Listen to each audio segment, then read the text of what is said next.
નમસ્કાર મિત્રો, તમારું સ્વાગત છે એસ ટીચિંગ ની અંદર. સ્વાધ્યાય 7.2 9મા દાખલામાં પહોંચી ગયા છે. સ્વાધ્યાય 7.2 પૂરું થવા આવ્યું છે.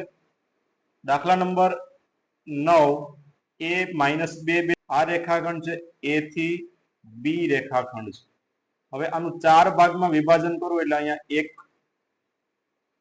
એક ભાગ, 2 ભાગ, આ 3 અને આ 4.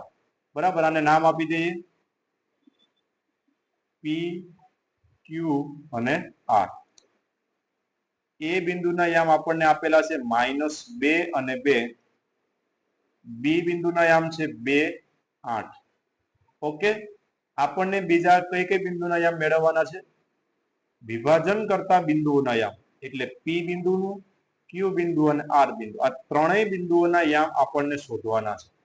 હવે આકૃતિમાં તમે જો તો A થી B ની વચ્ચે Q બિંદુ આવેલું છે, એટલે કે એની મધ્યની અંદર Q બિંદુ છે. બરાબર, તો મધ્ય બિંદુનું સૂત્ર વાપરી અને આપણને Q બિંદુ મળી જશે.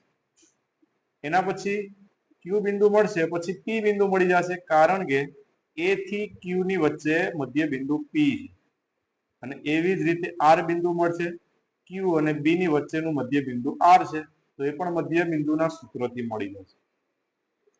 તો શરૂ કરીએ. સૌપ્રથમ A બિંદુના યામ આપણને આપેલા છે -2, 2 અને B બિંદુના યામ આપેલા છે 2, 8.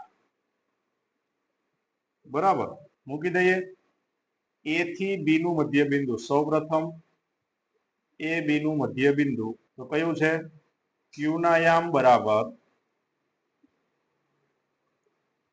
x1 પ્લસ x2 ના છેદમાં 2 અને y1 પ્લસ y2 ના છેદની અંદર 2.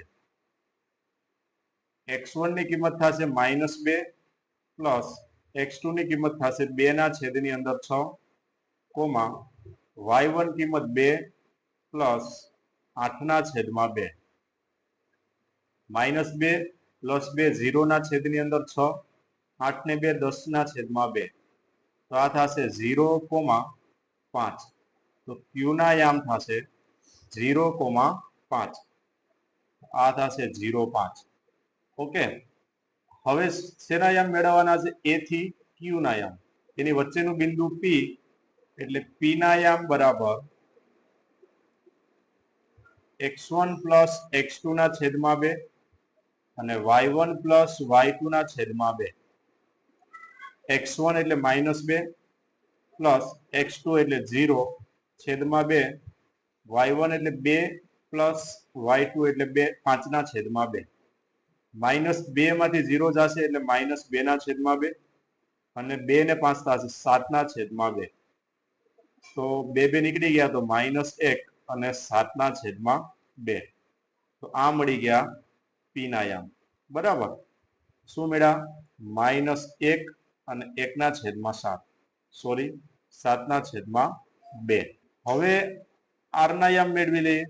બિંદુ R ના યામ શું થશે? બરાબર x1 પ્લસ x2 ના છેદમાં 2, y1 પ્લસ y2 ના છેદમાં 2. x1 ની કિંમત 0 પ્લસ 2 ના છેદમાં 2 અને 5 પ્લસ 8 ના છેદમાં 2.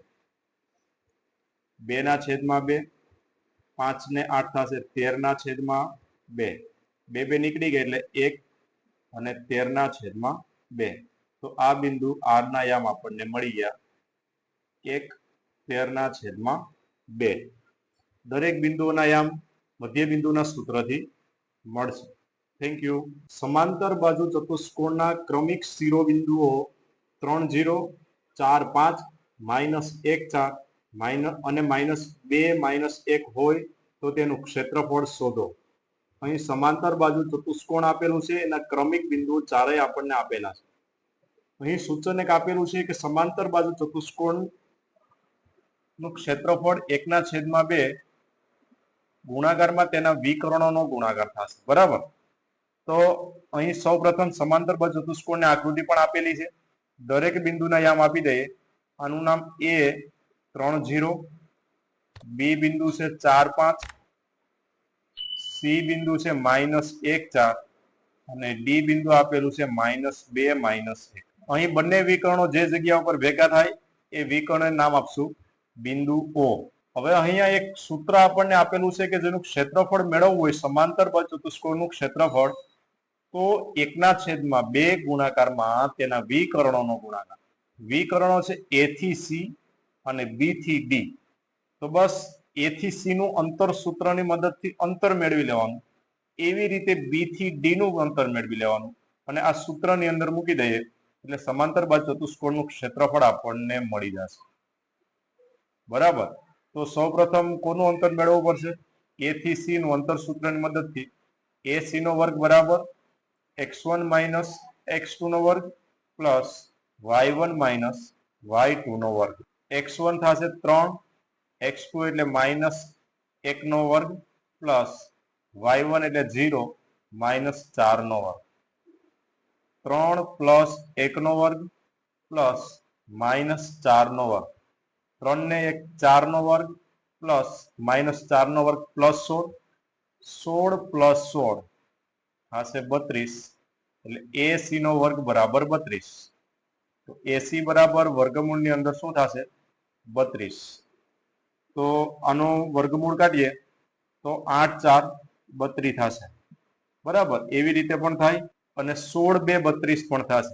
એટલે 16 કેનું વર્ગમૂળ છે? 4 નું, અને 2 નું વર્ગમૂળ નહીં નીકળે એટલે ac બરાબર 4 વર્ગમૂળની અંદર 2.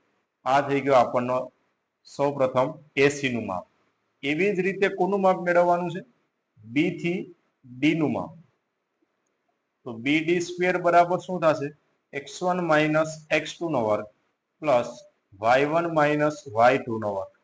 x1 એટલે 4 અને માઇનસ 2 નો વર્ગ પ્લસ 5 માઇનસ 1 નો વર્ગ. 4 પ્લસ 2 નો વર્ગ પ્લસ 5 પ્લસ 1 નો વર્ગ. 4 ને 2 6 નો વર્ગ, 5 ને 1 6 નો વર્ગ, 36 પ્લસ 6 36. તો bd સ્ક્વેર બરાબર 72. બરાબર.